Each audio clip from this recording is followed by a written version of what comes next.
Welcome to the Deep Dive. Today, we're zeroing in on the latest financials from a big name in the skies, Delta Airlines. That's ticker DAL. Their March quarter 2025 results just came out. We've got the official press release right here. Yeah, that's our main source. And our mission really is to cut through all the jargon and pull out the key stuff for you. Yeah. We want to understand Delta's health, their outlook. And maybe what it suggests about broader travel trends. Right. Without getting lost in endless spreadsheets. Exactly. We want to see what's working for them, what challenges they're facing, and what it might mean for all of us. Right. Not just numbers, but the story behind them. What's driving things? What bumps are they hitting?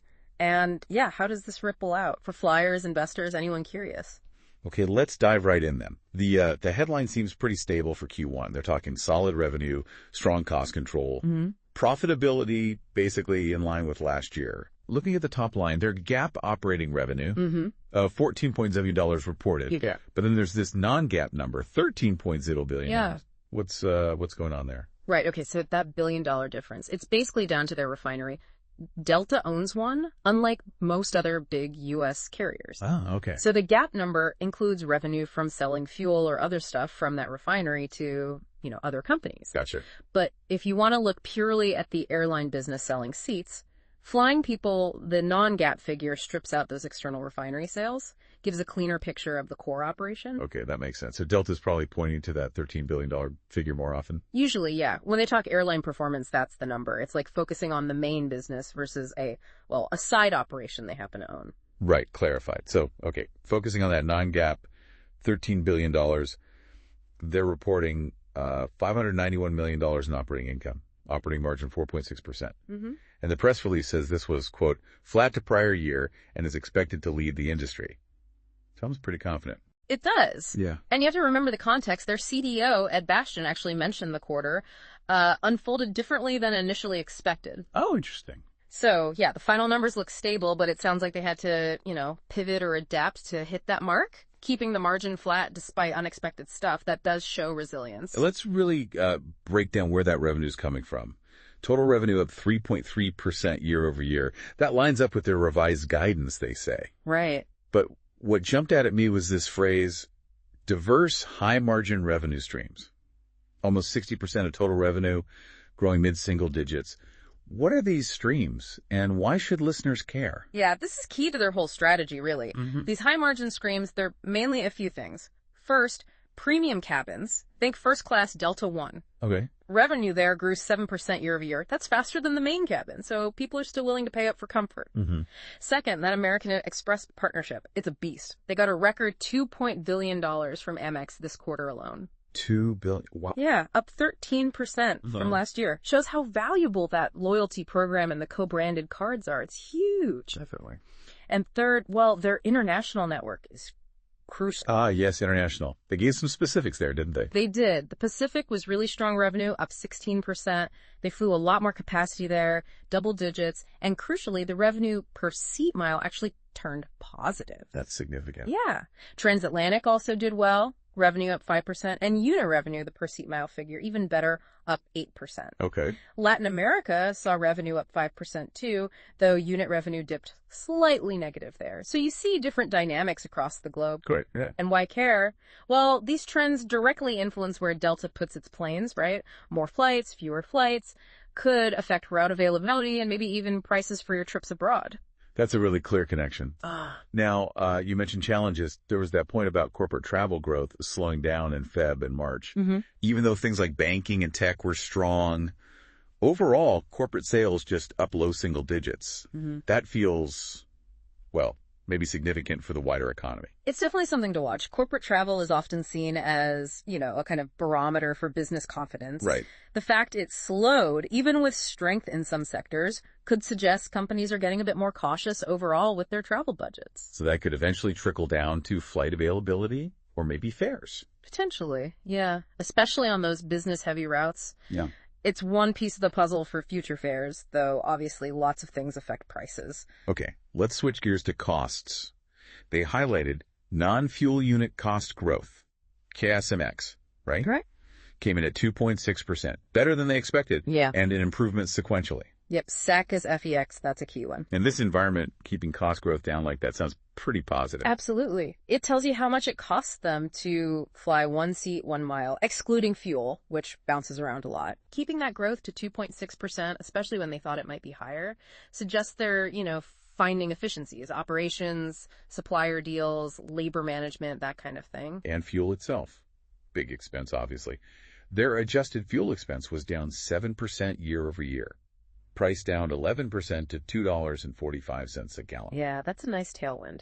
And the refinery basically broke even, you mentioned. That drop in fuel prices must help the bottom line quite a bit. Oh, definitely. An 11% drop in fuel price goes straight to improving profitability. It's one of their biggest costs.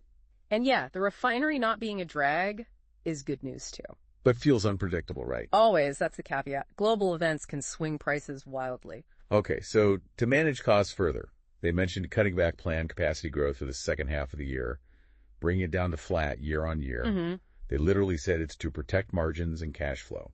Seems like a direct reaction to the uncertainty we talked about. It's a proactive move, absolutely. They're basically trying to match the number of seats they're selling more closely to expected demand. Avoid flying empty planes. Exactly. Too many empty seats means pressure to lower fares, hits profitability. It's a balancing act. You want long-term growth, but you need near-term financial health too. Okay, let's look ahead then. Their guidance for the June quarter. Operating margin forecasted between 11% and 14%. It's a really healthy range. And non-GAAP earnings per share, $1.70 to $2.30.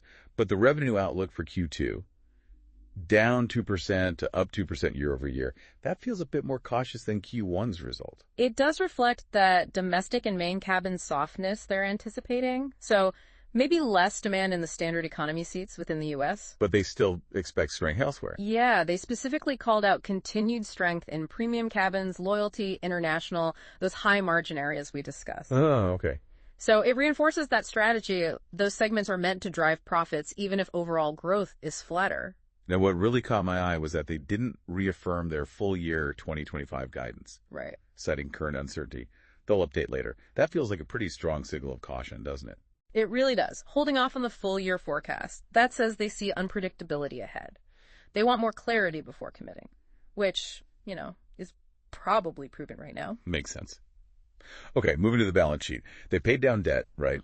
Adjusted net debt down $1.1 billion since year-end 2024. Now at $16.9 billion. Mm-hmm. Good progress. And they plan to repay at least $3 billion more debt this year. Seems like shoring up the finances is a big focus. It's crucial.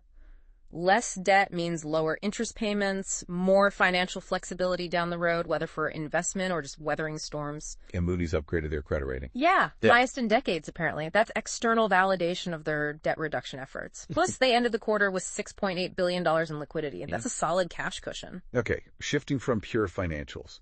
The release also talked up operational stuff, customer experience. Mm-hmm. Named top U.S. airline operationally by the Wall Street Journal again, fourth year running, plus a Cirium Platinum Award. Right. For listeners, that means reliability, right? Exactly. Fewer delays, fewer cancellations. That directly impacts your travel experience, makes it less stressful. It's a tangible benefit of their focus there. They also took delivery of 9 new planes. Modernizing the fleet. Good for passenger comfort, often better fuel efficiency too. And announced some interesting new routes. Marrakech, Accra, Cancun from Austin. Yeah. And bringing back Tel Aviv service, expanding their map. Yeah, adding routes like Marrakech suggests they see growing demand there. Opens up new options for travelers, taps into new markets. And this number stood out, $1.4 billion in profit sharing for employees. Wow, that's significant. A big investment in their people. Plus, higher efforts on those best companies to work for lists. Seems like culture matters there. Definitely. Happy, engaged employees often lead to better customer service. Aligning employee interests with company success through profit sharing can be powerful. And something very tangible for flyers. That fast, free Wi-Fi rollout for SkyMiles members. Over 90% of the mainline fleet now. Yeah, that's a big deal for staying connected in flight. Making it free for loyalty members is smart, encourages signups. A clear value add. They also mentioned partnerships, Shake Shack, Tanger Champagne and Delta One. Better special meals. Focusing on the journey, especially for premium flyers, it seems. Enhancing the onboard experience. Dining, drinks. It's about making the product more appealing, creating differentiation. Okay, and lastly, sustainability. Yeah. They highlighted working with Airbus on fuel-efficient flying techniques. Right. And that partnership with Jet Zero on a blended wing-body aircraft concept. Yeah. Plus recognition for SAF, sustainable aviation fuel efforts. Yeah, the industry's under pressure on emissions. So you see near-term stuff like operational tweaks and longer-term bets like new aircraft designs and mat adoption. It signals they're taking decarbonization seriously. And that matters increasingly to passengers, too, potentially. Potentially, yes. It's becoming a bigger factor for some travelers. Okay, let's try and wrap this all up. What are the key takeaways for our listeners from this deep dive into Delta's Q1? Well, first, I'd say Delta showed resilience. They hit stable profits despite some unexpected headwinds, managed the quarter well. Okay, resilient performance. Second, their strategy seems to be working, at least for now, focusing on premium travel, loyalty, international. Those are holding up and driving revenue. Strategy focus paying off. Third, they're actively managing costs and being cautious about growth. Pulling back on capacity later this year shows they're adapting to maybe a slower environment. Proactive cost control and adaptation. Got it. Fourth, strengthening the balance sheet is clearly a priority. Paying down debt, keeping cash handy, that builds financial muscle. Financial health focus. And finally, they're still investing in operations, the customer experience, sustainability, things that could directly affect future flights for passengers. Continued investment in the product and future. Okay, solid summary. So here's something to maybe mull over. Given Delta's sort of cautious outlook for the rest of 2025, this focus on costs, matching capacity tightly to demand, how might that play out in ticket prices and availability? Not just for Delta, but maybe industry-wide. Yeah, that's the big question. And thinking even bigger, what other outside factors, economic shifts, global events, do you think could really steer the airline industry's path for the rest of this year? It's definitely a complex picture. It is indeed, lots of moving parts. But these Q1 results from Delta give us a really valuable snapshot of where a major player stands and what they're bracing for. Thanks for joining us for this deep dive. Hopefully it's given you a clearer picture of what's happening with Delta Airlines right now. Until next time.